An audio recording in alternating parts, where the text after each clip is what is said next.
for this presentation. Thanks, Jose, for having me. I think there's just me standing between you and lunch. So do you want a short, boring presentation or a long, interesting one? Okay, I'll make it short and interesting. So we have Brigade REAP, and our objective is to accelerate innovation in real estate. And our vision was to accelerate innovation in real estate to help deliver enhanced efficiencies to the industry and a better way of life for the customer. Both are critical. And what was interesting was the company before me was a large organization, and the two companies before them were smaller organizations. But the sad part is there's very little collaboration between both. And the topic I have is the role of startups in creating smart and sustainable cities. Our mission is to help inventors and innovators create sustainable and scalable businesses from India. And we have 4 very strong partnerships. We have Cisco, which is known for smart cities. We have Intel, again, known for smart cities. We have Microsoft, pioneers in their own space. And we have the software side of the business, which is Jones Lang LaSalle, which is one of the world's largest facility management company.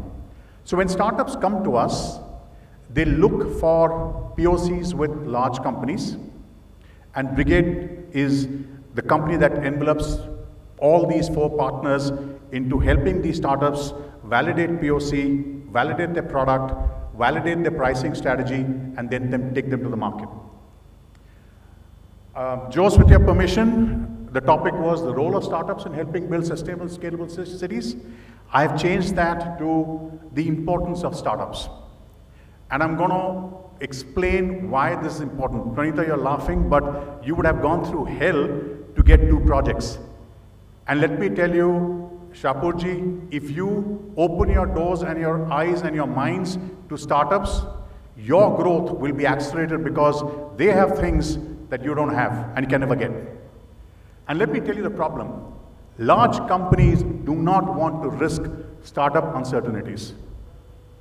I set up the accelerator program for India's largest company. The logistics business in that company was 20,000 crores. Why would you want to work with Loginex, which had a revenue of 1 lakh a month? But thanks to that intervention, Loginex has gone and raised $10 million, is now running a run rate of about 2 crores a month. So intervention of large company, accelerator, startup can actually help India in its smart city endeavor. Large companies do not want to encourage startups. I don't have the bandwidth, I don't have the time. Why should I go and invest time and energy with a startup, explain to them what problem to solve, and invest time and energy with them? It is not remunerative for a large company, senior vice president, general manager to devote time with a little chutumutu startup, which they don't know is going to survive or not. Large companies, and I'm talking of now the large tech companies, including some of my partners, see startups as a threat. I am working with a startup who needs an API integration with one of the largest ERP players in the world, and he wants $100,000 to allow that integration. Can a startup survive? Absolutely. So we are now trying to put pressure on to see what's your problem. We will open up real estate as a market for you because your solutions are not customized or built ground up for the real estate industry. Governments prefer not to experiment with startups. Which government would want to experiment with a startup which has got 6 months of money in the bank, has a product which hasn't seen traction, has a product which hasn't seen scale? Large companies prefer not to solve small problems. We have 2,500 car parks in WTC. They have large companies in the smart sensor space, but none of the parking slots have sensors to tell you when you drive up the ramp which parking bay is empty or not. And we've talked to 2 large companies. They say we are solving this problem. How long? For a while. We have a startup company, which you'll meet tomorrow, which has solved this problem very efficiently. Let me tell you the other issue. These large companies with large sensors are charging you $160 one time for one sensor. P-Parky is going to solve this problem for you on a SaaS model of $2 a month. So for a large organization, to deploy capital needs lots of clearances. Whereas the OpEx model, the VP operations can take a call. Startups that become large, and I mentored a youngster, he now has raised $300 million. He doesn't want to talk to startups because he himself has become large. And I keep sending him SMSs saying, Ritesh, do unto others as I have done unto you. Just give them time. So you have this cyclical problem where small companies, and I hope, Pranita, you guys don't become so big that you stop talking to startups. It's a cycle that goes on and is vicious. Startups have limited resources, and many do not know how to handle table issues. My friends from Germany, in India, there's under the table, over the table, behind the table, beside the table. Startups come from professional backgrounds, and they do not have the resources or the knowledge on how to handle this. And this is not only about government, it's also in large companies. But startups are resilient, they're innovative, they are disruptive, and I believe they're like the cockroaches. They will survive the onslaught of eons. Smart cities have three imperatives. They have real estate, they have construction, and they have technology. And I'm going to tell you and share with you my thoughts on the imperativeness for a startup to be involved in solving problems associated with all three. Let me first start with real estate and construction. A McKinsey study in 2016, October, said that the construction industry worldwide is the most inefficient industry when it comes to labor. If you take two countries, Germany and UK, Germany, the overall productivity in the economy is growing.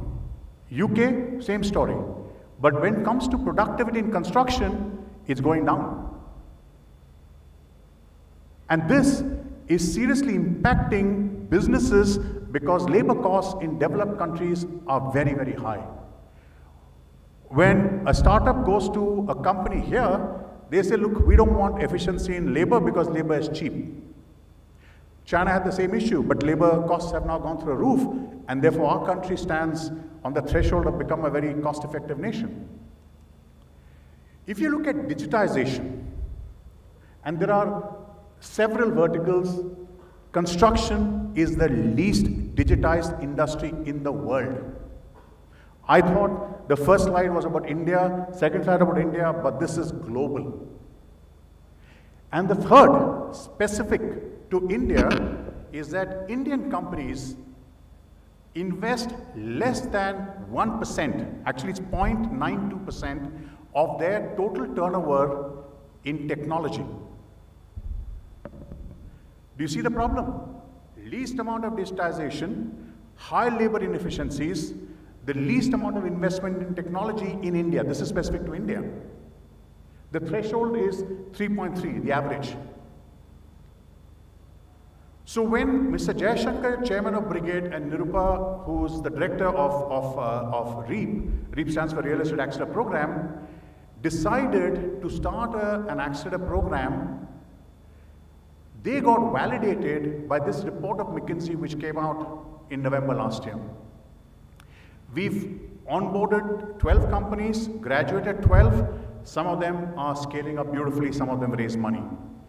But let me not fool you if I were to imply that technology can change everything. And especially when it comes to smart city. Technology is a great enabler, but if you were to look at a city, it's a great enabler only when a digital infrastructure is integrated. You need municipal command and control centers. You need the cloud. You need factory optimization. You need logistics optimization. You have traffic flow optimization. You have home energy management. You have hospital optimization. You have responsive stores. You have intelligent cities, intelligent medical devices, connected ambulances. It's only when all this is integrated that a city is truly smart. I Googled the top 5 smart cities in the world. Singapore, Oslo, San Francisco, London. But if you do the Googling, and Barcelona, when you do the Googling, you realize that they are smart in only some aspects. Because the entire integration is not seamless and it's not in a mesh. If you do not have data from each of these specific silos going into a mother data analytics platform, the city is as dumb as can be. And let me tell you the challenge.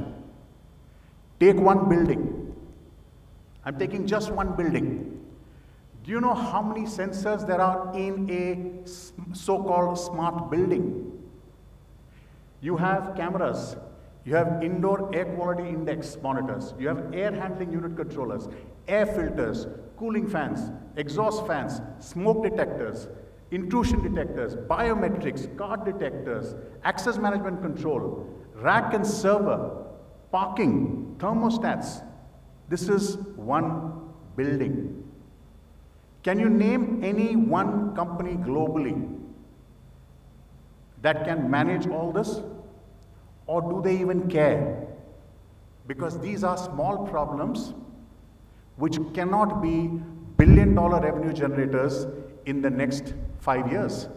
So why would they want to focus on a little small problem like a humidifier? And this is one building, multiple technologies, multiple vendors.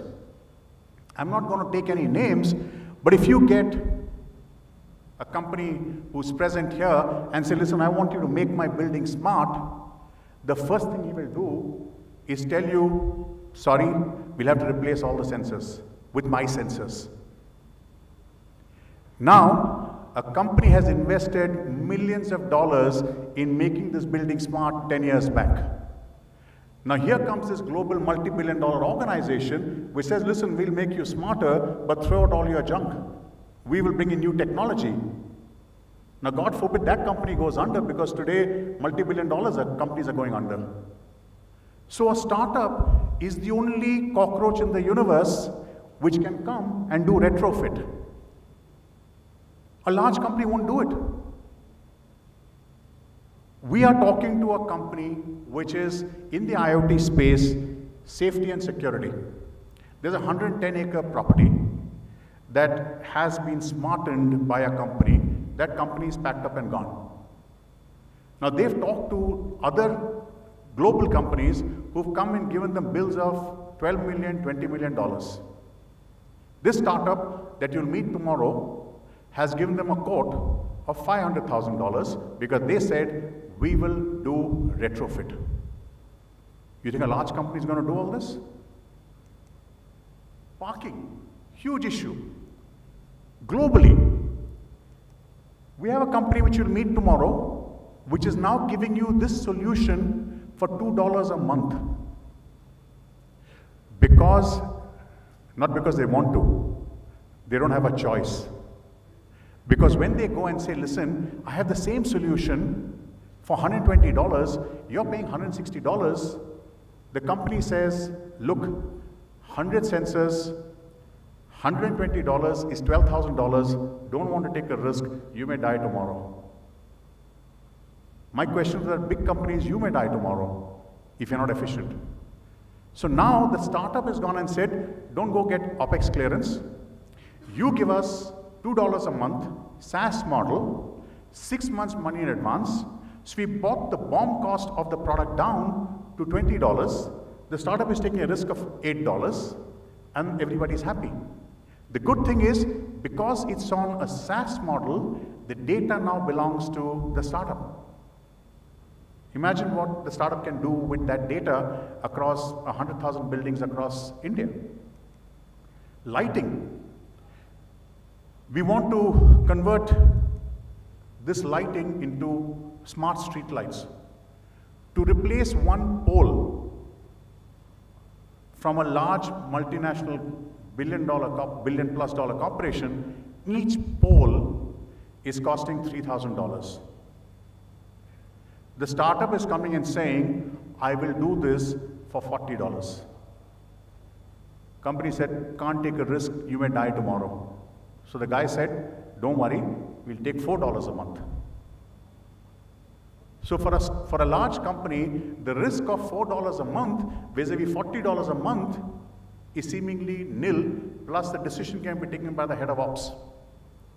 What that large company is not realizing is that one time $40 is cheaper than 5 years, $4 a month.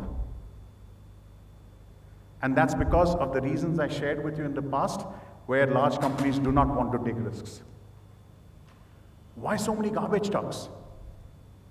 India, parking is a problem. A garbage truck comes in, it spreads unhygienic air quality. There are people on the road. It crosses traffic jams. Why can't you have smart bins which send indicators to the trucks that, listen, my bins are full, come now. And why should the truck go in peak time between 7:30 and 10 in the morning? That truck can integrate with the traffic management system and realize when is traffic at its lowest in that area and travel then. You think a large company is going to do this? So what smart large companies are doing are investing in smart small companies and then getting them, acquiring them. Barcelona. People then in India have this issue, oh, if I automate everything, people will lose jobs. Barcelona did everything, smart lighting, buses, water, bus stops, parking, waste, smart citizens, self-generating revenue. 4,500 new companies were set up, 56,200 new jobs were created. So even the government does not need to worry. There are case studies. You guys should look at a city called Songdo. It's in South Korea. Everybody thought they've lost their mind. Today, it's one of the best places to work and live in. Innovation in large companies, I just Googled. Accenture said that corporate innovation does not work, and there's enough data to prove that. In a large number of cases, corporate innovation does not work because firms are still slow to move and change their working practices. Throwing money at innovation scheme does not mean they will be successful. On the other hand, also the large company is more caught up in delivering revenue projections immediately, fighting fires. Some companies who are forward-thinking, like the Brigade Group, are actually investing in the future. In contrast, the main job of the startup is to search for a solution that solves a great problem that can be monetized. Startups innovate not only on their product, on their processes, but also on pricing, CapEx, and AMC issues. In a startup, innovation is not about implementing a creative idea, but rather the search for a way to turn some aspect of that idea into money.